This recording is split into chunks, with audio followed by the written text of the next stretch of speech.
বিসমিল্লাহ ইন্নাল হামদুলিল্লাহ নাহমাদুহু ওয়া নাস্তাইনুহু ওয়া নাস্তাগফিরুহ ওয়া নাউযু বিল্লাহি মিন শুরুরি আনফুসিনা ওয়া মিন সাইয়্যাতি আমালিনা মান ইয়াহদিহিল্লাহু ফালা মুদিল্লা লাহু ওয়া মান ইউদ্লিল ফালা হাদিয়া লাহু ওয়া আশহাদু আল লা ইলাহা ইল্লাল্লাহু ওয়াহদাহু লা শারীকা লাহু ওয়া আশহাদু আন্না মুহাম্মাদান আবদুহু ওয়া রাসূলুহু আম্মা বা'দ ফাইন্না খায়রাল হাদিসি কিতাবুল্লাহ ওয়া খায়রুল হাদী হাদী মুহাম্মাদিন সাল্লাল্লাহু আলাইহি ওয়াসাল্লাম ওয়া শাররাল উমুরি মুহদাসাতুহা ওয়া কুল্লু মুহদাসাতিন বিদআহ ওয়া কুল্লু বিদআতিন দালালাহ ওয়া কুল্লু দালালাতিন ফিন-নার।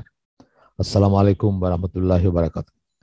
আমরা একটা বই ধরে পড়তেছিলাম, আপনারা জানেন, causes behind the increase and decrease of ইমান, ইমান বাড়া এবং কমার পিছনের কারণগুলা।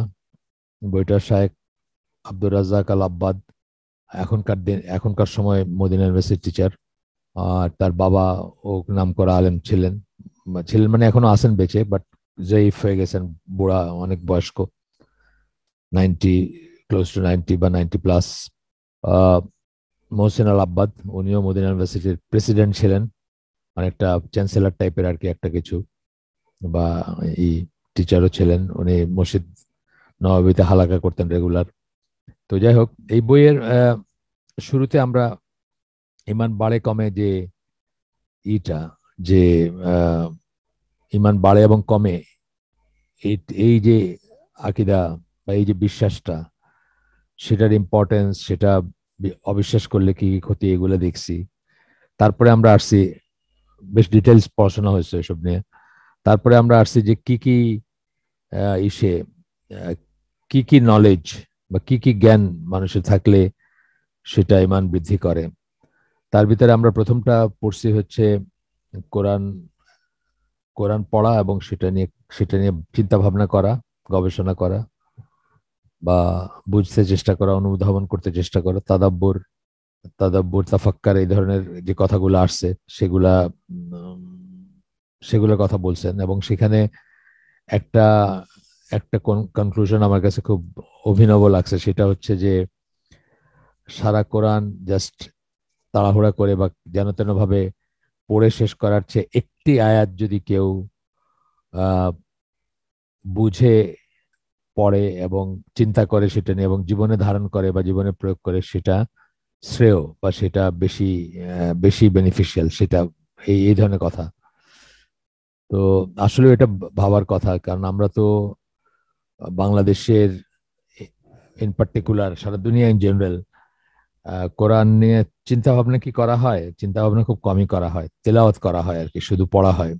তো এটা আসলে ভাবায় আমাকে, বা সকলেরই মনে চিন্তা আসা উচিত যে এটা তো, কোরআন তো চিন্তা ভাবনা করার জন্য, জীবনে প্রয়োগ করার জন্য।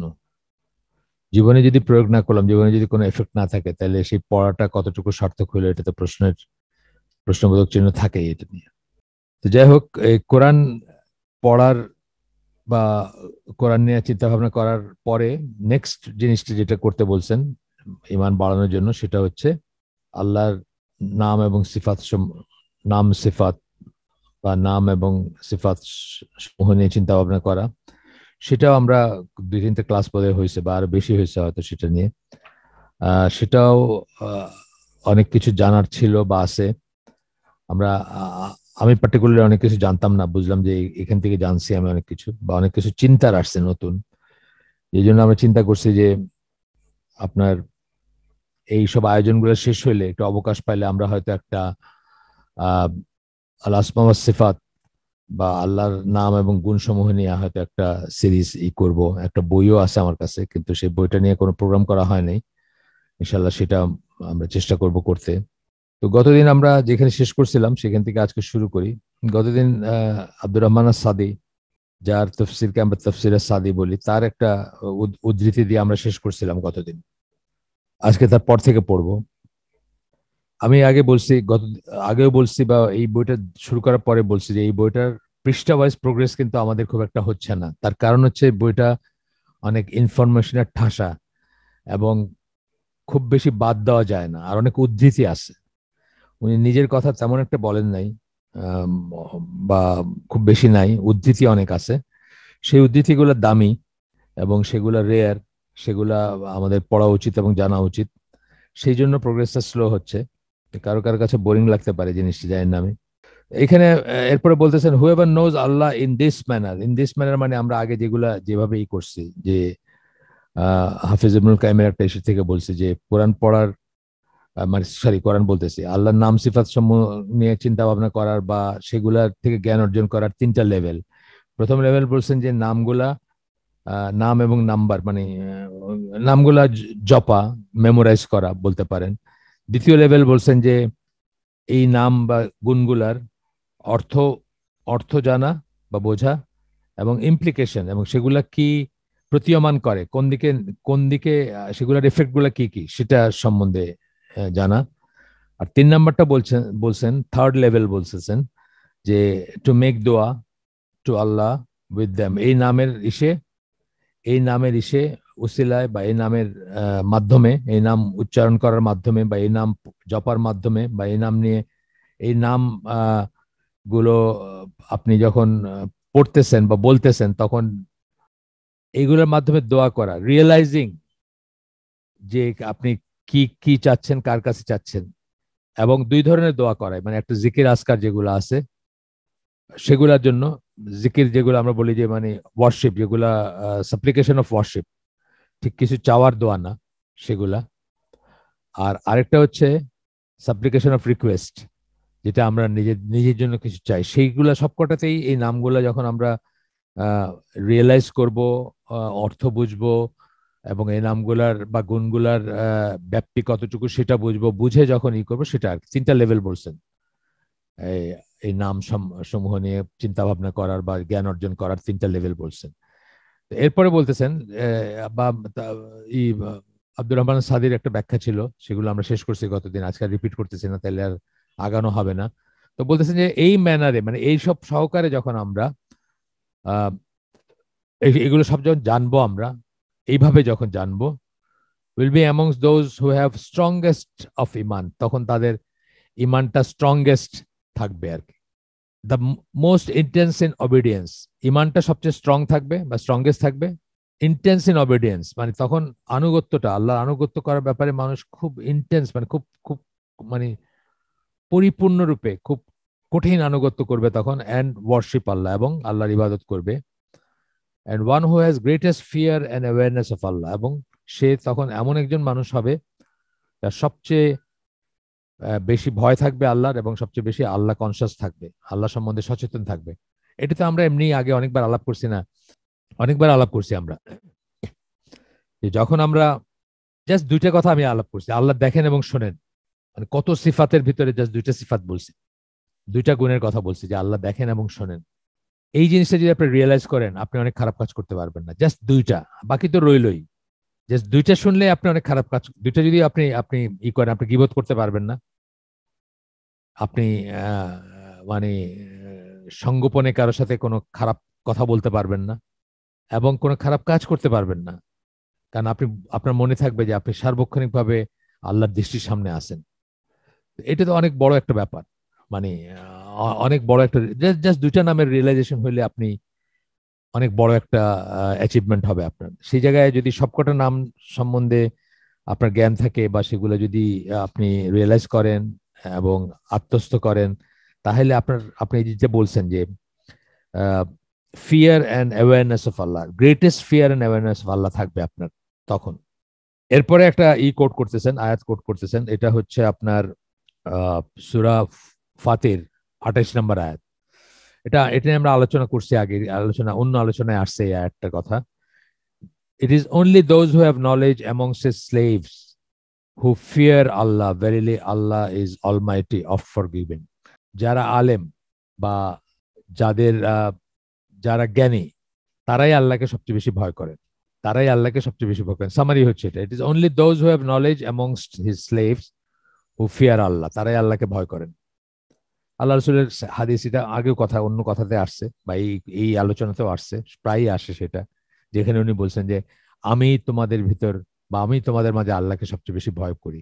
আপনাদের মনে আছে এই হাদিসটা আমরা অনেকবারই হয়তো আলোচনা করছি এটা বা উল্লেখ করছি এটা। তো সেই হাদিসটা কথা মনে পড়ে এটাই হইলেই বা সেটা এটার সাথে কোলে নেওয়ার কারণ আল্লাহ রসুল আল্লাহকে সবচেয়ে বেশি জানতেন সবচেয়ে বেশি ভালো করে জানতেন বা বেশি জানতেন বা আল্লাহ সম্বন্ধে তার জ্ঞান সবচেয়ে বেশি ছিল, আর সেই জন্য তিনি আল্লাহকে সবচেয়ে বেশি ভয় করতেন। আচ্ছা, এরপরে জারির জারির তাবারি এই আয়াতের কমেন্ট্রিতে বলতেছেন, তাফসির আপনি জানেন, তাফসির তাবারি যেটা বলি আমরা, ওনার ওনার আসতেছে, Allah may his mention be exalted says, আল্লাহ বলতেছেন, মানে এই আয়াতের কমেন্ট্রি, এই যেটা কথা আমরা বললাম সূরা ফাতিরের 28 নম্বর আয়াত, এটার তাফসিরে বলতেছেন, those who fear Allah and shield themselves from his punishment by being obedient to him are none other than those who have knowledge of his capability over anything. সত্যি তো, আল্লাহর ক্ষমতা সম্বন্ধে যে জানবে, আল্লাহর সামর্থ্য সম্বন্ধে জানবে, যে অন্তরের অন্তঃস্থলে লুক্কায়িত গোপন বাসনাটা সম্বন্ধে আল্লাহ জানেন বিফোর ইউ অ্যাকচুয়ালাইজ ইট। যেই জন্য আপনার কালকে একজন জিজ্ঞেস করতেছিলেন, হজে গেছেন উনি, যে এটা কি সত্যি নাকি যে মসজিদুল হারামের প্রেসেন্টে শুধু খারাপ নিয়তে খারাপ আসলেই গুনাহ হয়? ইয়েস, নিয়তে খারাপ আসলে গুনাহ হয়, আল্লাহ সেই নিয়তটাও জানেন আপনাদের কিন্তু এটা অন্য জায়গায় আহ, যেমন তেমন, ওইখানে মসজিদুল হারামের এসে সেটাকে একটা অপরাধ বলে ধরা হয়। এবং এই জন্য মানে মানে করোলারিতে আমরা যেটা বলতে পারি, এই জন্য মসজিদুল হারামের কত কিছু আদব কায়দা আছে, সেগুলো মানা উচিত। আমি তো বলি যে এই যে এখনকার এই আপনার সেন্ট্রাল এশিয়ান রিপাবলিক যেগুলো ছিল, রাশিয়ার অংশ, এই ইউএসএসআর এর অংশ ছিল, এখন আলাদা, এই Kazakhstan, Uzbekistan and so on, এই ধরনের অনেক জায়গা আছে যেখান থেকে হাজিরা আসেন। আমি তো বলি যে এদেরকে ট্রেনিং এ নিয়ে যাওয়া উচিত আগে, ট্রেনিং ক্যাম্পে মক্কা ঢোকার আগে, স্পেশালি মেয়েদের। মানে পর্দাপোশীদের তো কোনো কোনো মানে যে পর্দাপোশীদের মানে চিন্তা করা হয়, এক্সপেক্ট করা হয়, তার কোনো বালাই নাই, because they don't have the knowledge. তো এটা এটা এমন কিছু জিনিস যেটা একজন পুরুষ মানুষের জন্য ওইরকম জায়গাতে কিন্তু একটা ফিতনা, এবং এটা তারা কনসাস না। তাদেরকে বলে কিনা আমি জানি না, সৌদি অথরিটি বলা উচিত, তাদের উচিত আগে কোয়ারেন্টাইনে রাখা, ওইখানে এইসব ট্রেনিং দিয়ে তারপর এখানে ঢুকানো উচিত। হয়তো একটু লিপস্টিকও লাগানো আছে, হয়তো একটু ব্লাশন লাগানো আছে, মুখটা খোলা, বা মুখ তো খোলা থাকবে, আচ্ছা ঠিক আছে, খোলা থাকতে পারে মুখ, মসজিদে হারামে বা ওমরার সময় তো মুখ খোলা থাকা জায়েজ আছে, না জায়েজ যে তা না। আহ, এটা নিয়ে মতবিরোধ হতে থাকতে পারে, কিন্তু জায়েজ আছে এটা। তো কিন্তু আপনার দেখা যায় যে এইসব নিয়ে কনসাস না, বা কাপড় চোপড় কি পরতেছে সেটা নিয়ে কনসাস না। অথচ এই সমস্ত জায়গাগুলোতে মানে আরো বেশি হওয়ার কথা। যাই হোক, যেটা বলতেছি যে আল্লাহর ক্যাপাবিলিটি যখন করবেন, over anything that he desires and that he does what he likes, আল্লাহ যা ইচ্ছা তাই করতে পারেন, যা ইচ্ছা তা, যেটা তার ডিজায়ার, যেটা তার পছন্দ সেটা করতে পারেন, এবং তার ক্যাপাবিলিটি অফ মানে যে কোনো কিছু, তার তার সামর্থ্যটুকু কতটুকু সেটা সেটা বোঝা উচিত আর কি। সামর্থ্য পাস্ট প্রেজেন্ট ফিউচার একসাথে করে, আপনি করার আগে আপনি আপনি আপনার সৃষ্টির আগের থেকে জানেন যে আপনি এই দিনে এই জিনিসটা করবেন।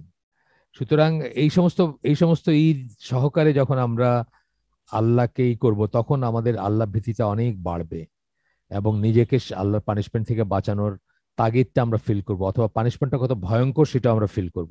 সেগুলোও আসবে এই নাম সিফাতের ভিতরে, যে যখন আল্লাহর পানিশমেন্ট কারো উপর পড়ে, বা আল্লাহর ক্রোধ বলতে কি বোঝায়, আল্লাহর কঠোরতা বলতে কি বোঝায়, আছে না কতগুলো নাম আছে না, মানে স্কলাররা রাফলি 3 ভাগে ভাগ করেন নামগুলাকে। কতগুলো নাম আছে শুধু মার্সি, কতগুলো নাম আছে কঠোর বা এই পানিশমেন্ট মানে শাস্তিদাতা বা এই ধরনের, আর কতগুলো নাম আছে মানে কাজকর্ম নিয়ে বা এই মানে সেগুলা মাঝামাঝি বলা যায়। তো এরকম 3 ভাগে ভাগ করেন আর কি নামগুলাকে। The reason being that whosoever is certain of Allah's retribution as a consequence of disobedience, যে কেউ, যে নিশ্চিত, যে কেউ, যে এটা এটা আমরা ইসের থেকে এই অংশটুকু আমরা পড়তেছি আহ তাফসীর তাবারি থেকে, এখনো চলতেছে তাফসীর তাবারি।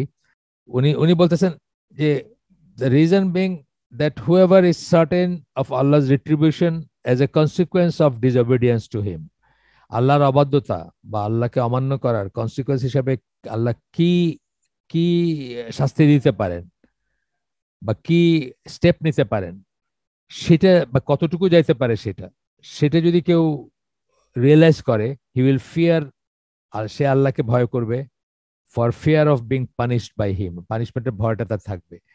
যদিও পানিশমেন্টের ভয় দেখানোটাই একমাত্র না, আমরা কখন যখন প্রিচ করব, কারোর সাথে কথা বলবো, কাউকে বোঝাবো ইসলাম সম্বন্ধে, তখন যেন পানিশমেন্টের এটাই একমাত্র জিনিস না হয়, আরো অন্যান্য যে ডাইমেনশন গুলো আছে সেগুলো যেন আসে। পানিশমেন্টটা অবশ্যই উল্লেখ করব আমরা, আমরা ওই ওই সমস্ত দাওয়াতি জামাতের মতো হব না যারা শুধু আল্লাহর মার্সি নিয়ে কথা বলে, যারা শুধুমাত্র এইরকম একটা এরকম একটা ভাব দেখায় যে আল্লাহ তো অসীম দয়ালু, সুতরাং যাই করো না কেন কোনো সমস্যা নেই, এটা যেন আমরা না করি। সেটা খুব সাবধান হওয়ার একটা ব্যাপার। আমাদের যেন একটা ব্যালেন্স স্ট্রাইক করতে পারি আমরা, যে হ্যাঁ সেগুলো বলবো আমরা যে আল্লাহর মার্সি এনকম্পাসেস এভরিথিং, বা আল্লাহর 99% তার কাছে রয়ে গেছে, 1% মানুষের ভিতর দিচ্ছেন, তাতেই আমরা দয়া মায়া ভালোবাসা দেখি এই পৃথিবীতে, যা দেখি সব ঠিক আছে। কিন্তু আমরা অন্য সাইডটাও যেন তুলে ধরি, এবং অন্য সাইডটা তুলে না ধরার কত ব্যাড এফেক্ট আছে সেটা নিয়ে আপনার বই লিখছেন ইবনুল জাউজি। ইবনুল জাউজির যে বইটা আমরা ডিস্টার্বার্স অফ দ্য হার্ট, যে বইটা, ওই বইটা এইটা নিয়ে যে মানুষজন আল্লাহকে মার্সিফুল দেখাইতে দেখাইতে এমন একটা অবস্থায়, তার সময়ই বলছেন উনি 597 হিজরিতে সম্ভবত ওনার মৃত্যু, তখনই বলছেন যে মানুষ এটাকে মানে খুব একটা জোক বানায় ফেলছে, খালি মার্সি মার্সি করতে করতে ভাবটা এমন হয়েছে খালি খালি দয়ার কথা আর মায়ের কথা বলে, যে মানুষ মনে করবে যে না এনিথিং গোজ, মানে খ্রিস্টানদের মতো হয়ে যাবে মানুষ। খ্রিস্টানদের যেরকম মনে করে যাই করি না কেন ঈসা আলাইসাল্লাম তাদেরকে উদ্ধার করবেন, জিসাস লাভস, এইটুক হইলেই হলো, আমি জিসাসকে ভালোবাসি, জিসাস আমাকে ভালোবাসেন, সেরকম যেন না হয়ে যায়, সেটা খুব ইম্পর্টেন্ট জিনিস। তারপরেও কাউকে যখন আমরা করব, বিশেষ করে প্রিচ করব যখন, অর্থাৎ যখন প্রাথমিকভাবে কাউকে দিনের দাওয়াত দেব, আমরা যেন তাকে মানে শাস্তির জিনিসগুলো বলবো, আমরা বলবো না সেই সেই দাওয়াতি জামাতের কথা বলতেছি, যাদের কথা যে all of it is mercy, এটা নিয়ে মোহাম্মদ আল শরীফের একটা ওয়ার্কশপ ছিল দাওয়াতি কাজের উপরে, 12টা সেশনের বোধহয় ওয়ার্কশপ, পেড ওয়ার্কশপ ছিল আমেরিকাতে, আমেরিকা কানাডা সরি নর্থ আমেরিকাতে। এবং সেখানে আপনার আম, সেই ওয়ার্কশপের রেকর্ডিংটা পাওয়া যেত, আমার কাছে আছে, খুঁজলে পাওয়া যাবে এখনো। তো ওইখানে উনি বলছেন যে আহ, তবলিগ জামাতের কথা বলছেন, যে তবলিগ জামাত পৃথিবীর সবচেয়ে বড় দাওয়াতি ইসের জামাত, যেটাকে আমরা জামাত তবলিগ বলি আর কি। এখন দুই ভাগে ভাগ হয়েছে, তারপরে তখন দুই ভাগ হয় না, এক ভাগে ছিল। সবচেয়ে বড় জামাত বা সবচেয়ে বড় জনসমষ্টি, সবচেয়ে বড় সবচেয়ে পপুলার, সবচেয়ে বেশি মানুষ তাদেরকে ফলো করে, তাদের সাথে উঠে বসে, তাদের এক্সেস আছে সবচেয়ে বেশি জায়গায় ইত্যাদি বলে বলতেছিলেন। কেন ওনার স্টুডেন্টদেরকে প্রশ্ন করছেন কেন বলেন তো? তো স্টুডেন্টরা তো আর ওইরকম ট্রেন্ড না বা ওইরকম নিয়ে আসে নাই, তারা কেউ এটা কেউ সেটা বলতেছে। তারপরে উনি বলে দিলেন যে because all of it is mercy, ওইখানে শুধুমাত্র সুসংবাদ দেওয়া হয়, দুঃসংবাদ দেওয়া হয় না কোনো, সবটুকুই হচ্ছে শুধু আশার বাণী, আশার সবকিছু। আল্লাহর পথে বাইরে হয়ে 1 টাকা দান করবেন, 49 কোটি টাকার সওয়াব হবে। আপনি চিন্তা করছেন জীবনে আর কিছু করার দরকার আছে? আর তো কিছু করার দরকার নেই। আল্লাহর পথে বাইর হবেন লোটা বদনা নিয়ে, জাস্ট 1 টাকা দান করবেন, 49 কোটি টাকা সব 49 কোটি টাকা হয়ে যাবে সেটা, বা 49 কোটি টাকার সব হবে সেটাতে। তাহলে আপনি মাল্টিপল মানে মাল্টিপ্লিকেশন দেখছেন। আর তো কিছু দরকার নেই। এইভাবে সবকিছু হচ্ছে মার্সি, সবকিছু মার্সি হতেই মানুষ সবসময় আশা করে, মানুষ সবসময় আশা শুনতে, মানে ভালোটা শুনতে চায়, আশা শুনতে চায়, সে ঠিক আছে এটাই শুনতে চায়, তার তেমন কোনো রিস্ক নেই এটা শুনতে চায়, সে তেমন কোনো মানে ক্ষতির সম্মুখীন আছে সেটা শুনতে চায় না মানুষ। সুতরাং তারা সবচেয়ে পপুলার, উনি বলতেছিলেন আর কি। এটা যাই হোক, ইবনে কাসিরের কথা আসতেছে এরপরে এই আয়াতের রেফারেন্সে, যেটার কথা বললাম যে জ্ঞানীরাই আল্লাহকে সবচেয়ে বেশি ভয় করে, অথবা জ্ঞানীরাই আল্লাহকে ভয় করে, কেবল জ্ঞানীরাই আল্লাহকে ভয় করে। এখানে সবচেয়ে বেশি কথাটা বলা হয় নাই, ইন্না মা বইলে বলা, আলোটা আয়াতটা শুরু হয়েছে, মানে বলা হয়েছে যে কেবল জ্ঞানীরাই আল্লাহকে ভয় করে। এটা মানে যখন মানে আলাপ মানে কি বলে তফসির করতে যাবেন, তখন আসবে যে মানে তারাই আল্লাহকে সবচেয়ে বেশি ভয় করে, বা তারাই রিয়েল সেন্সে ভয় করে। যতটুকু জ্ঞানের গভীরতা যত বেশি হবে, ভয়ের গভীরতা তত বেশি হবে। ঠিক যেভাবে আল্লাহ রসুল বলছেন যে তোমাদের ভিতর আমি আল্লাহকে সবচেয়ে বেশি ভয় করি। এবং অন্য হাদিসে আসছে যে আল্লাহ রসুল এবং জিব্রিল তারাই আল্লাহকে সবচেয়ে বেশি ভয় করতেন। মিনিং বা মানে ইমপ্লিকেশন হচ্ছে যে যেহেতু তারা আল্লাহকে সবচেয়ে বেশি জানতেন, বা সবচেয়ে বেশি আল্লাহ সম্বন্ধে জ্ঞান ছিল তাদের। আচ্ছা, ইবন কাসির বলতেছেন those who truly fear him and he should be as he should be, sorry, আল্লাহকে, এই কোরআন একটা আয়াত আমরা পড়ি না, আল্লাহকে এমন ভাবে ভয় করে যেমন ভয় করা উচিত। ইয়া আইয়ুহাল্লাযিনা আমানুত্তাকুল্লাহা হাক্কা তুকাতিহি ওয়া লা তামুতুন্না ইল্লা ওয়া আনতুম মুসলিমুন। এই আয়াতটা সূরা সব সব খুতবায়, প্রায়শই খুতবায় করা হয় আপনার, প্রায়শই খুতবায় এটা পড়া হয়, সূরা আলে ইমরানের 102 নম্বর আয়াত। তো এখানে বলতেছেন those who truly fear him as he should B, যেভাবে তাকে ভয় করা উচিত সেইভাবে যারা তাকে ভয় করেন। আর none other then the learned, তারা জ্ঞানী ছাড়া আর কেউ না, কেবল জ্ঞানীরাই সেভাবে আল্লাহকে ভয় করেন যেভাবে তাকে ভয় করা উচিত। হু নো হিম, যারা তাকে জানেন। আমরা আপনাদেরকে আগে বলছি যে ইবাদতের পূর্ব শর্ত হচ্ছে জ্ঞান। হ্যাঁ, নলেজ প্রিসিডস ইবাদা বা ওয়ার্শিপ। জ্ঞান বশত ওয়ার্শিপ করতে হবে, জ্ঞানের ভিত্তিতে ওয়ার্শিপ করতে হবে। সো মাচ সো দ্যাট আমরা যে শাহাদা উচ্চারণ করি, যেটা উচ্চারণ করবে আমরা মুসলিম হই, সেটার আহ, আমরা আগেও বলছি বা আপনারা জানেন হয়তো, সেটার 7টা শর্ত আছে, সরি 8টা শর্ত আছে। এবং আমরা যার লেখা পড়ছি তাদের সেখানে 9টা শর্ত আছে। 8টা শর্ত সাধারণত চালু আছে, আর আমরা যার লেখা পড়ছি সেখানে 9টা শর্ত আছে।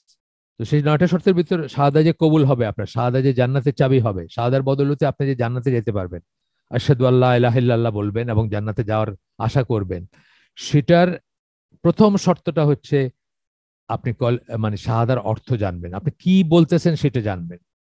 আপনি যদি কি বলতেছেন সেটাই না জানেন, এটা আপনার জন্য কোনো মিনিংলেস একটা ব্যাপার সেটার। এই জন্য আমরা আগে বলছি, আবারও বলতেছি যে কোরআনে সূরা মুহাম্মদের 19 নম্বর আয়াতে আল্লাহ বলতেছেন ফালাম আন্নাহু লা ইলাহা ইল্লাল্লাহ, শিখো যে, জানো যে, জ্ঞান অর্জন করো যে লা ইলাহা ইল্লাল্লাহ, আল্লাহ ছাড়া ইবাদতের যোগ্য কোনো সত্যিকার ইলাহ নাই। এটা জ্ঞান অর্জন, এটা সম্বন্ধে জ্ঞান অর্জন করতে বলতেছেন, শুধুমাত্র প্যারোটিং করতে বলতেছেন না।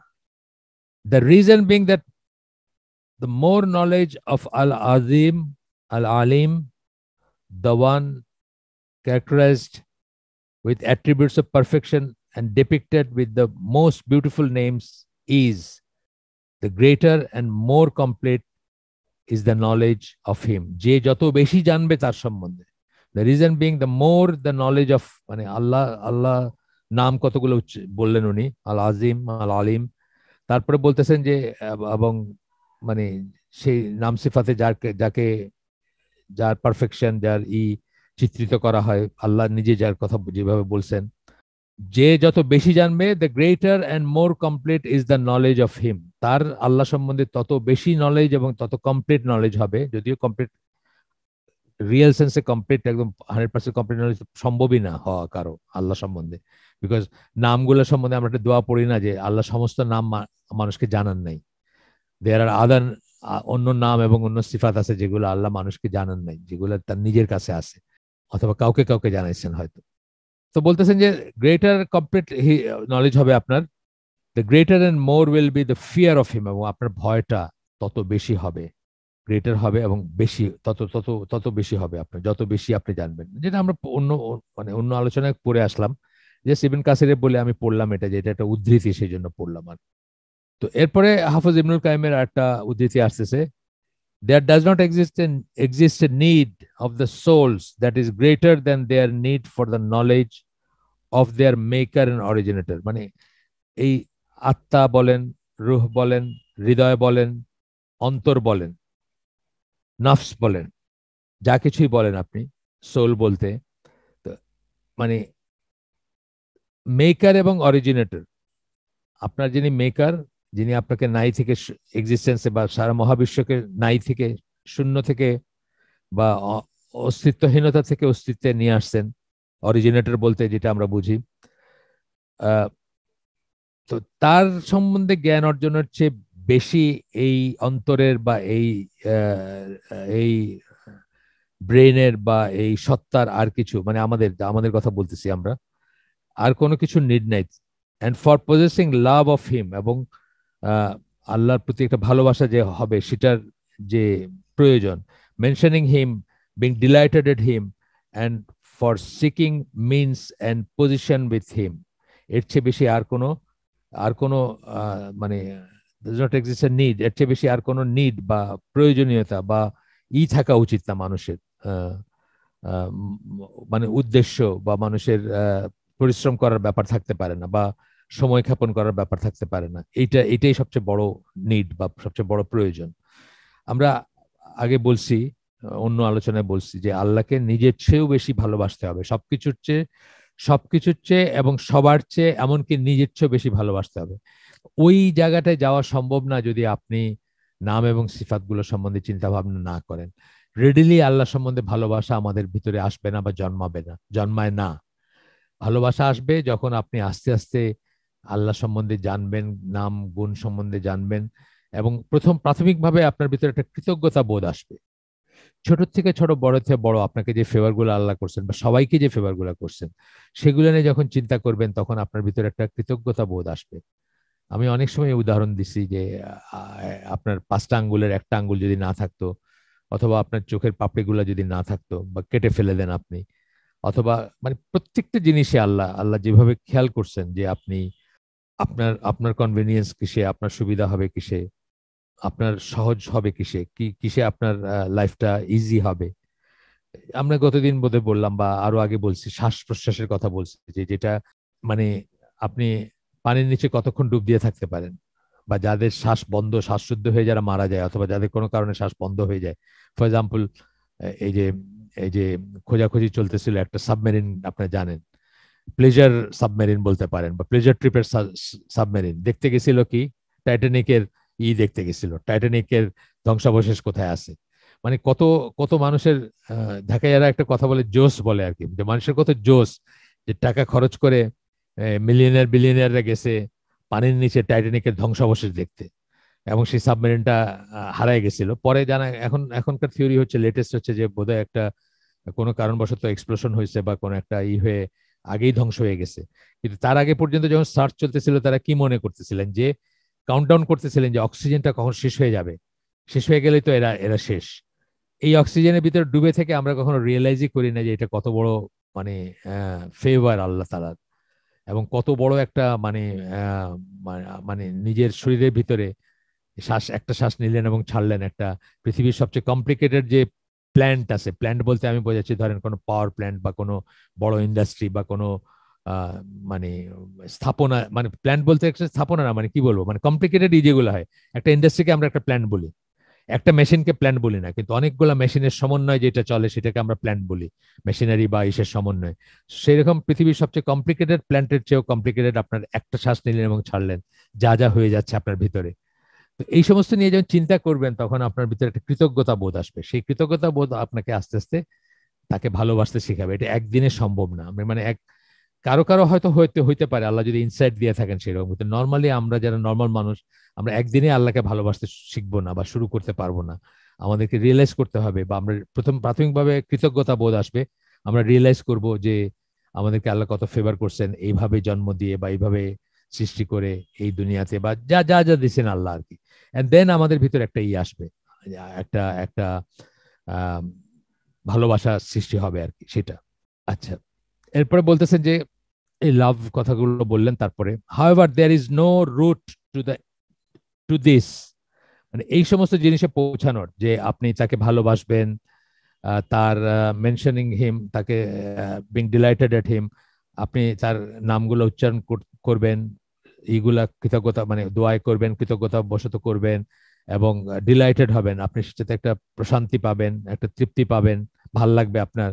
এবং means and position with him, এবং তার কাছে একটা আপনার একটা পজিশন হোক, তার কাছে আপনার একটা মূল্য থাকুক, অর্থাৎ তার তার ইবাদত করে, তার আনুগত্য করে আপনি আপনি কি বিনিময়ে কি চাবেন, যে তিনি যেন আপনাকে একটা মর্যাদা দেন, জান্নাতের মর্যাদা দেন বা জান্নাত দেন ইত্যাদি আপনি চাবেন।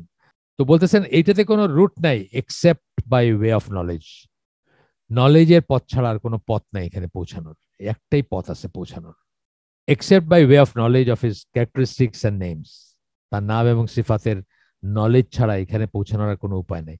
ভালোবাসার কথা আমি বললামই, যে ভালোবাসা তো একেবারেই পসিবল না তাকে না জানলে, আল্লাহ সম্বন্ধে জ্ঞান না থাকলে ভালোবাসাটা মানে মোরলেস ইম্পসিবল।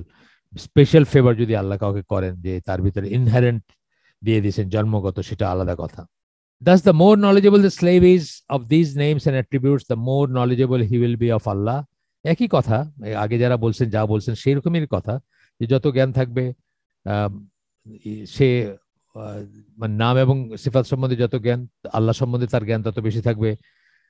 তারপরে বলতেছেন the more will B his Quest of him, তত আল্লাহকে সে খোঁজার চেষ্টা করবে, পাওয়ার চেষ্টা করবে। And the নিয়ারার he will be to him, এবং আল্লাহর নৈকট্য লাভ করবে সে, তত বেশি নৈকট্য লাভ করে যত বেশি নাম এবং ই আহ সিফাত সম্বন্ধে জ্ঞান থাকবে। Likewise the more averse he is, এবং কেউ যদি এগুলোতে মুখ ফিরে রাখে, যেটা ধরেন আনফরচুনেটলি হয়তো আমাদের দেশের বা জেনারেল মুসলিমদের হয়তো 1%ও আল্লাহর নাম সিফাত নিয়ে চিন্তা ভাবনা করেন না, Likewise, the more averse he is to the name and attributes, যদি কেউ এগুলোতে মুখ ফিরায় নেয় বা এগুলা না করে বা এগুলো নিয়ে চিন্তা ভাবনা না করে, the greater ignorance he will have of Allah, তার আল্লাহ সম্বন্ধে ততই জ্ঞানহীনতা থাকবে, তার জ্ঞান থাকবে না, ইগনোরেন্স থাকবে, তার অজ্ঞতা থাকবে। The more will B his dislike for him, এবং সে আল্লাহকে অনেক সময় নজবিল্লাহ ডিসলাইকও করতে, আরো বেশি ডিসলাইক করতে। অনেকে আছে না, বলে যে আল্লাহ এত কিছু কঠিন করে দিয়েছেন কেন, সবকিছুতে না করছেন কেন, তা আমাদের একটু মজ করতে ফুর্তি করতে দেন না কেন, কি হইতো, আল্লাহর কি ক্ষতি হইতো, একটু মদ খাইতে দিলে কি ক্ষতি হইতো, একটা একটু লুচ্চামি করতে দিলে কি ক্ষতি হইতো। মানে অনেকেই মনে করে যাদের কাছে দুনিয়ার প্লেজারটা বড় করে, কার্নাল প্লেজার যেটাকে আমরা বলি, বা কার্নাল ডিজায়ার যেটাকে বলি, মানে সেটা যার কাছে যত বেশি অ্যাট্রাকটিভ, তার সেই কথাগুলো মনে হইতেই পারে যে আল্লাহ কেন এত কঠিন করে দিলেন। এটাই বলতেছেন যে সে তখন ডিসলাইক করবে আল্লাহকে, যার যার জ্ঞান যত কম সে। সো মাচ সো দ্যাট কাফেররা তো অস্বীকারই করে, অথবা অ্যাগনস্টিকরা অস্বীকার করে, বা আল্লাহকে নজবিল্লাহ অভিযুক্ত করে, অনেকে অনেকে অভিযুক্ত করে। And the further away he will be from him, এবং সে আল্লাহর থেকে তত দূরে সরে যাবে। যেমন একটা ছোট্ট কথা বলি, যে একটা বাচ্চা যখন মারা যায়, ধরেন একটা 6 মাসের বাচ্চা ট্রাকের চাকার নিচে পিষ্ট হয়ে মারা গেছে, অনেকের মনে কিন্তু আসে কথাটা যে এই বাচ্চাটার কি দোষ ছিল, এই বাচ্চাটা এইভাবে কেন মারা গেল। এটা, এই রিয়াকশনটা হইতেই পারে যার আল্লাহ সম্বন্ধে জ্ঞান নাই, যে আল্লাহ সম্বন্ধে জানে না, যে আল্লাহর নাম এবং সিফাতগুলা রিয়েলাইজ করে নাই জীবনে, বা অনুধাবন করে নাই, যে তার এটা মনে হইতে পারে যে এই বাচ্চাটার কি দোষ ছিল। একটা একটা বাচ্চা তো জীবন শুরুই করে নাই, তার তো কোনো পাপ নাই, সে মানে ট্রাকের সে পিষ্ট হয়ে মারা গেল। যে জানবে যে আল্লাহর দুইটা সিফাতের, একটা হচ্ছে মার্সি, একটা হচ্ছে জাস্টিস, জাস্ট দুইটা বলতেছি আমি আউট অফ মেনি, যে এটা জানবে যে আল্লাহর চেয়ে মার্সিফুল এই মহাবিশ্বে কেউ হইতে পারে না, প্রশ্নই ওঠে না মার্সিফুল হওয়ার, দয়ালু হওয়ার, করুণাময় হওয়ার। এবং যে জানবে যে আল্লাহর চেয়ে সুবিচার কেউ করতে পারে না এই মহাবিশ্বে, বা প্রশ্নই ওঠে না কোনো তার সুবিচারের সাথে কম্পেয়ার করার, সে তখন কি রিয়েলাইজ করবে যে এই বাচ্চার প্রতি সবচেয়ে বেশি মার্সিফুল ছিলেন আল্লাহ, এবং সবচেয়ে বেশি জাস্টিস আল্লাহ দেখাইছেন। নিশ্চয়ই তার জ্ঞানে এটার কোনো একটা পারপাস আছে। আমরা মনে করতেছি তার কি কষ্ট হয়েছে চাকার নিচে পিষ্ট হয়ে মারা যাওয়া। মৃত্যুর কষ্ট কি আপনি কম্পেয়ার করতে পারবেন? যে ঘুমের ভিতর মারা গেল সে কি খুব খুব আরামে মারা গেল আপনি বলবেন? আপনি কি জানেন সেটা? একজন কাফের যে ঘুমের ভিতর মারা গেল, আপনার মনে হলো কি ইজি ডেথ। আপনি তো মৃত্যুর যন্ত্রণা তো এই জগতের হিসাব দিয়ে কেউ মিলাইতে পারবেন না। যে শহীদের মানে মস্তকটা মানে শিরচ্ছেদ হয়েছে যুদ্ধের ময়দানে, যে সাহাবীর ধরেন, বা যে শহীদের, তার আল্লাহ বলতেছেন যে তার মানে আহ, মানে মৃত্যু যন্ত্রণা একদম পিঁপড়ায় কামড় দেওয়ার মতো, এতই কম। যে কাফেরের মৃত্যু ঘুমের ভিতর হয়েছে তার মৃত্যু যন্ত্রণা কম, আপনি জানেন? জানেন না। সুতরাং তার ডিভাইন উইজডমে তিনি এই বাচ্চাটার জীবন নিয়ে নিছেন, বা এই বাচ্চাটার জীবন অবসান ঘটাইছেন। তিনিই জানেন সবচেয়ে ভালো কি করতে হবে, সবচেয়ে বেশি মার্সি তার, সবচেয়ে বেশি জাস্টিস তার। এবং আমরা একটি কথা বলি, অনেক সময় কথাটা একটু কঠিন হয়ে যেতে পারে, চেইন অফ ইভেন্ট বলে একটা কথা আছে। চেইন অফ ইভেন্ট, আজকে যে আপনারা এই হালাকাটা শুনতেছেন, যারা প্রেজেন্ট আছেন, আপনার জীবনের প্রতিটি ঘটনা, ছোট থেকে ছোট, বড় থেকে বড়, আজকে আপনি টয়লেট গেছেন সকালে, সেটার থেকে শুরু করে পেছনে গিয়ে আপনার যেদিন জন্ম হয়েছে, তারপর থেকে প্রতিটি ঘটনার একটা সুতা যদি আমি বলি, বা একটা মালা যদি বলি, আপনি ওই সেন্সে যদি বলি, ম্যাথমেটিক্সের ভাষায় যদি একটা লোকাস বলি, বা একটা একটা কার্ভ বলি, প্রত্যেকটা পয়েন্ট, প্রত্যেকটা ঘটনা আজকে আপনাকে এখানে নিয়ে আসছে। প্রতিটি ঘটনা, প্রতিটি প্রতিটি মোমেন্টের ঘটনা আপনাকে আজকে এখানে নিয়ে এসে এই হালাকায় বসেছে। এখান থেকে একটা সরায় নেন, আপনি আর এইখানে আসার কোনো রাস্তা পাবেন না, আপনি হয়তো আরেকখানে যাবেন। তো এই জন্য প্রত্যেকটা ঘটনা, খারাপ হোক, ভালো হোক, অ্যাক্সিডেন্ট হোক, নর্মাল হোক, প্রত্যেকটা ঘটনা ইউনিক, এবং প্রত্যেকটা একটা ইউনিক মর্যাদা আছে, যা আপনার জীবনের লোকাসটা ঠিক করে, আপনার জীবনের জীবনের ট্র্যাজেক্টরিটা ঠিক করে। আপনি সেই পথ ধরে একটা একটা একটা একটা পয়েন্ট পার হয়ে আজকে সেই হালাকায় বসছেন। এইভাবে যখন রিয়েলাইজ করবেন, তখন আপনি আল্লাহকে অপছন্দ করবেন না, আল্লাহর জাজমেন্টটা মেনে নেবেন। যতটুকু জানবেন সেটুকুর জন্য মানবেন, যতটুকু আপনি জানেন না, আপনার জ্ঞানে কুলায় না, আপনি আপনি তো আর পাস্ট প্রেজেন্ট ফিউচার দেখেন না, আপনি কিছুই, আপনি যে স্পটে আছে সেই স্পটের বাইরে কিছুই দেখেন না। কিন্তু এই সমস্ত জিনিসগুলো টায়ার্ড আপ একটা, যেটা মানে এখনকার এনভায়রনমেন্টালিস্টরা বলে যে অ্যামাজনের জঙ্গলে একটা প্রজাপতি যখন ডানা মেলে তার চেইন রিয়েকশনে ইন্দোনেশিয়ার রেন ফরেস্টে বৃষ্টি হয়। এইভাবে যখন টোটাল জিনিসটাকে বুঝতে শিখবেন, দেখতে শিখবেন, জানতে শিখবেন, তখন আপনার অভিযোগ থাকবে না, আপনি সারেন্ডার করবেন আল্লাহর কাছে, রিয়েলি সারেন্ডার করবেন। ইসলামের মিনিং যেটা আর কি, surrendering your will to the will of Allah, আপনার নিজের উইল বা ইচ্ছা অনিচ্ছাকে আল্লাহর ইচ্ছা অনিচ্ছার কাছে সমর্পণ করা, সেটা করতে পারবেন আপনি। আর না হলে কি হবে, প্রতিটি ঘটনায় আপনার ডিসলাইক জন্ম দিবে আল্লাহর প্রতি। আপনি বলবেন কেন আল্লাহ আমাকে 1 ভাগ দিলেন আর আমার ভাইকে 2 ভাগ দিলেন, একজন মেয়ে বলবে ওয়ারিস হিসাবে কেন দিলেন, কেন আমাকে মেয়ের ওয়ালি হইতে দিলেন না, তার বাপকে দিলেন, কেন আমাকে নামাজের ইমামতি করতে দিলেন না, একজন পুরুষকে দিলেন। আপনার অভিযোগের কোনো শেষ নাই, on and on and on চলতে থাকবে। কিন্তু যখন এইভাবে আল্লাহকে জানবেন, বুঝবেন এবং রিয়েলাইজ করবেন, তখন আপনি রিয়েল সেন্সে সাবমিট করবেন। আমি তার মানে এটা বলতেছি না যে দুনিয়া সব অবিচার আপনি মেনে নেবেন, তা বলতেছি না। নিজের রাইট প্রতিষ্ঠা করাটাও কিন্তু ইসলাম দাবি করে আপনার কাছে, রাইট ছেড়ে দিতে বলে না। যেখানে যেটুকু রাইট, আগে জানবেন রাইট কতটুকু, রেসপন্সিবিলিটি কতটুকু। যেখানে যেটুকু রাইট আছে সেটা এস্টাবলিশ করবেন, যেখানে যেটুকু রেসপন্সিবিলিটি আছে সেটা ডিসপেন্স করবেন, সেটা আদায় করবেন। শুধুমাত্র রাইট না, রাইটটা যেমন প্রতিষ্ঠিত করবেন, রেসপন্সিবিলিটি তেমন আদায় করবেন, যেখানে যেটুকু আছে, ইনশাআল্লাহ। এরপরে বলতেছেন, আল্লাহ affords the slave a status with him that is in accordance with the status that the slave gives to Allah with himself. যে আমরা বললাম আল্লাহ সম্বন্ধে ভালো ধারণা করা উচিত। আপনি আল্লাহকে যেভাবে দেখবেন, আল্লাহ আপনার কাছে সেইভাবে দেখা দিবেন, সেভাবে ধরা দিবেন, সেভাবে বিহেভ করবেন আল্লাহ। স্ট্যাটাস উইথ হিম, একজন স্লেভ, একজন বান্দার আল্লাহর কাছে সেই স্ট্যাটাস হবে যে মানে সেটার সাথে মানে রেসিপ্রোকাল হবে, যেই স্ট্যাটাস সে আল্লাহকে তার তার মাঝে দেয় বা তার তার হৃদয়ে দেয় বা তার জীবনে দেয়, সে সেরকম একটা স্ট্যাটাস পাবে আল্লাহর কাছে, বিনিময়টা সেরকম পাবে। এইটুকু ছিল এই এই অংশটুকু আমরা যেটুকু মাত্র শেষ করলাম। এটুকু হাফিজ ইবনুল কাইমের ইসের থেকে আসছে, তার উদ্ধৃতি ছিল। বললাম তো এই বইটাতে নিজের কথা ওনার খুব কমই, এবং উদ্ধৃতি থাকাতেও আর একটু ঠাসা, মানে আমরা স্কিপ করে পড়তে পারতেছি না, চাইলেও স্কিপ করতে পারতেছি না অনেক কিছু। এরপর বলতেছেন, knowledge of Allah strengthens the area of fear and awareness. কি করে, ফিয়ার এবং অ্যাওয়ারনেসের যে ব্যাপারগুলো আছে সেগুলাকে, আল্লাহর সম্বন্ধে জ্ঞান, সেগুলাকে শক্তিশালী করে, ভয়টা প্রপার ভয় হয়। অ্যাওয়ারনেস মানে সচেতনতা, সারাক্ষণ মনে রাখা যে আল্লাহ আমাকে দেখতেছেন, আল্লাহ আমাকে শুনতেছেন, আল্লাহ আমাকে জানেন, আমার ভিতরটা জানেন।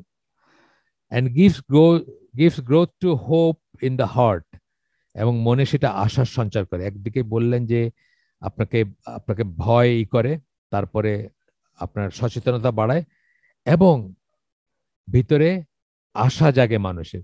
কারণ আপনার যে কষ্টটা হচ্ছে, সেই কষ্টটা দুনিয়ার কেউ না বুঝলে আল্লাহ বুঝতেছেন। সুতরাং আপনার মনে আশা জাগে যে আল্লাহ তো জানেন আমার কষ্ট হচ্ছে, নিশ্চয়ই আল্লাহ আমার একটা ব্যবস্থা করবেন। এই ধরনের ব্যাপারগুলো আসতেছে।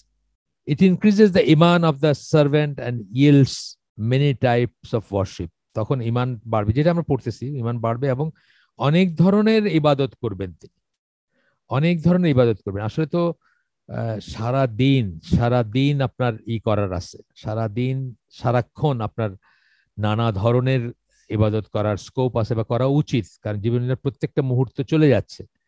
মানে এমনকি যখন বসে আছেন, ট্রাফিক জ্যামে আটকে আছেন, তখনও আপনি জানলা দিয়ে বাইরে অর্ধনগ্ন কোনো মহিলার দিকে না তাকে চোখটা আপনার আপনার গাড়ির ফ্লোরের দিকে রেখে আপনি কিন্তু জিকির করতে পারেন।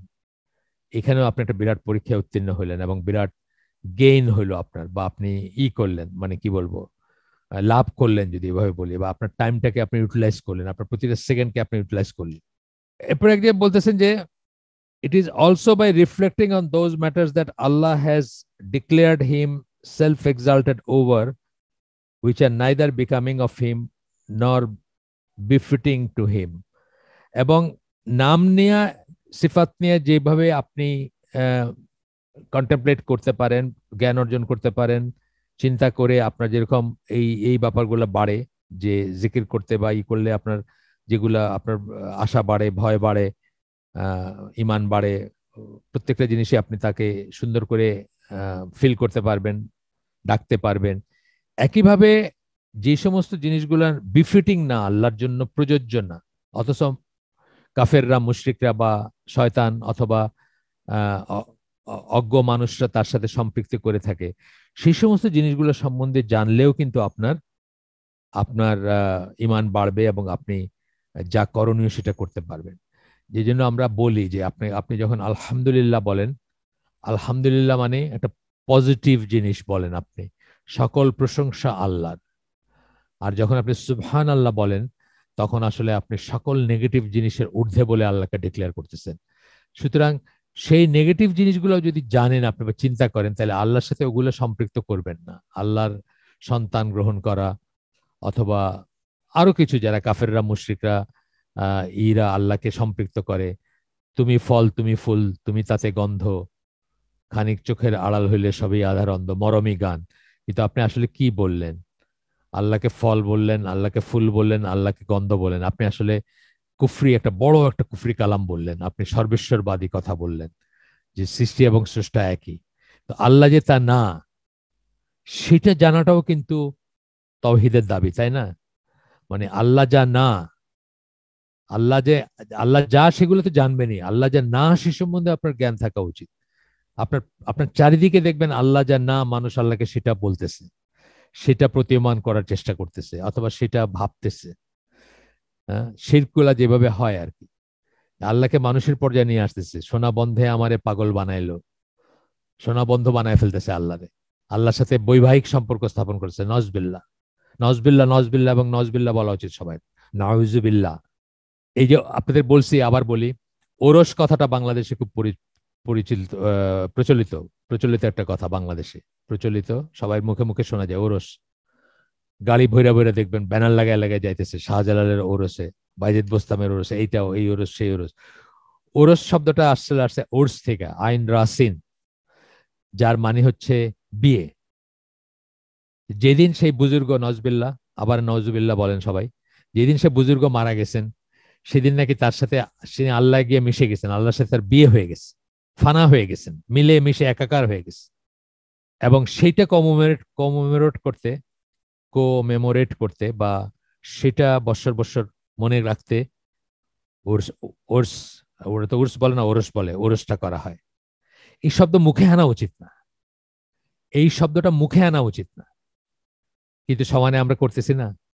তো এইটাও জানা উচিত যে কোনটা না আল্লাহ, কোনটা আল্লাহর গুণ না, কোনটা আল্লাহর সাথে সম্পৃক্ত করা যাবে না, কোনটার সাথে আল্লাহ, কোনটা থেকে আল্লাহ মুক্ত। আমরা যখন সুবহান আল্লাহ বলি, তখন আমরা এই কথাটাই বলি যে আল্লাহ এসবের ঊর্ধ্বে। সুবহান আল্লাহি আম্মা ইয়াসিফুন, আম্মা ইউশরিকুন, এই কথাগুলো আমরা বলি। তারা যা কিছু আল্লাহকে যে সমস্ত গুণাগুণ আরোপ করে আল্লাহর প্রতি, সেগুলোর আল্লাহ সেগুলোর ঊর্ধ্বে। তারা বলতে কাফের মুশরিকরা, যে সমস্ত গুণ তারা দেয় আল্লাহকে, আল্লাহ সেগুলার ঊর্ধ্বে। সেগুলো জানাটাও খুব জরুরি। যে সমস্ত গুণ আছে তার বা যে সমস্ত সিফাত আছে তার, সেগুলো জানা যেমন জরুরি, যে সমস্ত সিফাত কাফেররা, মুশরিকরা বা ভ্রান্ত আকীদার মানুষরা তার প্রতি আরোপ করে, যেগুলোর ঊর্ধ্বে তিনি, সেগুলো জানা উচিত। এইটা রিয়েলাইজ করার জন্য যে উনি আল্লাহ সেইসব থেকে মুক্ত। আচ্ছা, এরপরে বলতেছেন যে এইসব কন্টেমপ্লেট করলে আপনি, আপনার কি কি লাভ হবে সেগুলা বলে যাচ্ছেন। বা এইসব পড়াশোনা করলে আপনি কি করবেন, মানে কি কি পারবেন, মানে কি কি লাভ হবে আপনার বা কি কি জ্ঞান হবে, সেসব বলতে গিয়ে বলতেছে, they may also use this as evidence of the fact that Allah has absolute power over all things, that he is fully aware of everything. আল্লাহর অ্যাবসোলিউট পাওয়ার, ক্ষমতা, সব নিয়ন্ত্রণ সবকিছুর উপরে, ফুললি অ্যাওয়্যার অফ এভরিথিং, সবকিছু সম্বন্ধে, আহ, সবকিছু সম্বন্ধে ওয়াকিবহাল বা সচেতন, ফুললি মানে যতটুকু, মানে কোনো কিছুই তার সচেতনতার বাইরে না, জানার বাইরে না, জ্ঞানের বাইরে না। That he is severe in retribution, of forgiving, of merciful, that he is the almighty, the all wise, and that he does what he wants. He is the one who comprehends everything with his knowledge and mercy, and all of his actions revolve around wisdom, mercy, justice, and benefit. এবং তার সকল সকল কর্মকাণ্ড, তার wisdom, তার প্রজ্ঞা বা তার জ্ঞান বা তার জ্ঞানই ধরেন, উইজডম, প্রজ্ঞা, মার্সি, করুণা, জাস্টিস, সুবিচার এবং বেনিফিট, এবং সেখান থেকে যে লাভ হবে বা মানে মানে পজিটিভ যে আসবে সেটা সেটার চারিদিকে সেটার চারিদিকে রিভলভ করে, মানে সেই সবের তার সব অ্যাকশন গুলা এইগুলাকে কেন্দ্র করে পরিচালিত হয়। Not a single action of his is excluded from this. তার কোনো অ্যাকশন এই সিফাতগুলার বাইরে যাবে না বা এইগুলার বাইরে যাবে না। মিনিং সকল অ্যাকশনগুলা কোলিনিয়ার হবে, অ্যালাইন্ড হবে, এই অনুযায়ী হবে। তাইলে কি কোনোদিন অবিচার হবে না? এই যে বললাম যে আল্লাহ কি আল্লাহ এই বাচ্চাটার কি দোষ ছিল? মাত্র 6 মাসের বাচ্চা ছিল, ট্রাকের নিচে এইভাবে পিষ্ট হয়ে মারা যাবে, তার কি দোষ ছিল? এই কথাটা আপনার মনে উকি দিলেও আপনি সেটা সাথে সাথেই আপনি রিয়েলাইজ করবেন যে আল্লাহর চেয়ে বেশি মার্সি কারো হইতে পারে না এই বাচ্চার প্রতি, আল্লাহর চেয়ে বেশি সুবিচার কেউ করতে পারেন না।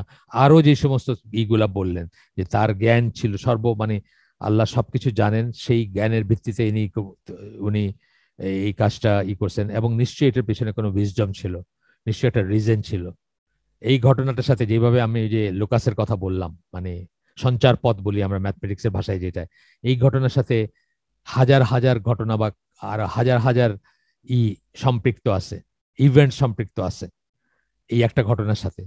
এবং সেটা হয়তো সেটার জন্যই এই ঘটনাটা ঘটার দরকার ছিল বা প্রয়োজনীয় ছিল। যেভাবে এইভাবে যখন দেখবেন তখন আপনার মনে আর ওই কথাগুলো আসবে না। As for the one who opposes this main stream way, এই কথাগুলো আসলে ইবনুল কাইমের যেগুলো পড়লাম এখন।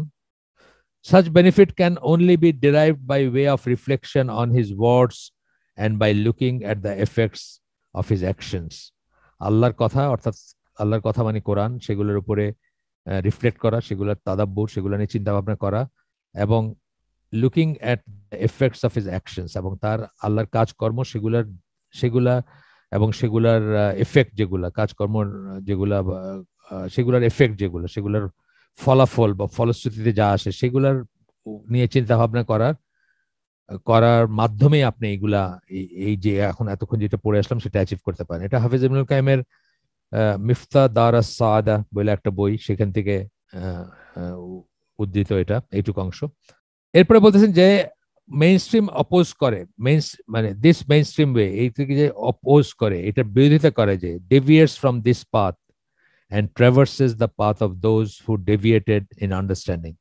সে কি করে, একটা এই মেইন স্ট্রিম থেকে বাইর হয়ে গিয়ে সে কি করে, এমন একটা পথে চলে যে পথটাতে অনেকেই পথভ্রষ্ট হয়েছেন। Deviated in understanding Allah, then how far he is indeed from the knowledge of his Lord and Creator. In fact, he will be the weakest of people who know their Lord and the least of them who have fear and reverence of him, for him. তো সে তখন দূরে সরতে থাকবে, এবং দূরে সরতে থাকতে তার ইমানটা দুর্বল হবে, সে তার ভক্তি শ্রদ্ধা কমে যাবে আল্লাহর উপরে, বা কম জানবে সে, তার ভয় কমে যাবে, তার শ্রদ্ধা কমে যাবে আল্লাহর প্রতি। এটা আমরা দেখি যে যারা ধরেন আল্লাহর সিফাতগুলোকে অস্বীকার করেন, আমরা জানি যারা করেন, মুতাজিলারা করেন, তারপরে আপনার ইরা করেন, কি বলে আশারি মাতুরিদি যারা, তারা করেন, আরো অন্যান্য অনেক সেক্ট আছেন বা অনেক আছেন, ফিরকা আছেন ইসলামের ভিতরে, যারা আল্লাহর নাম সিফাত গুলাকে অস্বীকার করেন বা টুইস্ট করেন বা ব্যাখ্যা সাপেক্ষে করেন। তারা মানে ইমান থেকে, আল্লাহর ভালোবাসার থেকে, আল্লাহর ভয় থেকে, সবকিছু থেকে সরতে থাকেন, দূরে এবং দূরে, দূর থেকে দূরে সরতে সরতে থাকেন।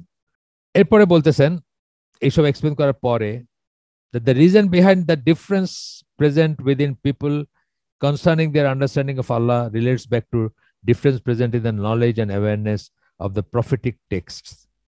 এই রাসূল সাল্লাল্লাহু আলাইহি সাল্লাম এই নাম সিফাত বা এই সমস্ত জিনিস বোঝার ব্যাপারে যে সমস্ত হাদিস রেখে গেছেন, যে সমস্ত কথা রেখে গেছেন, সেইগুলোর সম্বন্ধে যাদের নলেজ কম, তারাই কিন্তু এই এই ঈশ্বর সম্বন্ধে, আল্লাহ সম্বন্ধে বুঝটাও তাদের কম হবে, বা তারা প্রপারলি বুঝবে না।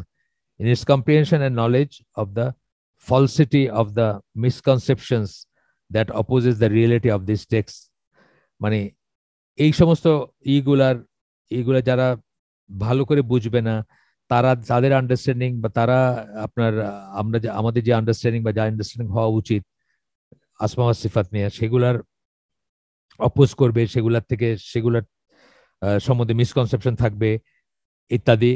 এই কথা বলার পরে একটু কোটেশন দিচ্ছেন, and you will find those who are weakest in understanding to be the people of false censored speech, মিথ্যা ব্রেন টক যেগুলো, সবচেয়ে দুর্বল ইমান বা সবচেয়ে দুর্বল বুঝ তাদের হবে যারা মিথ্যা বয়ানের উপরে নির্ভর করে।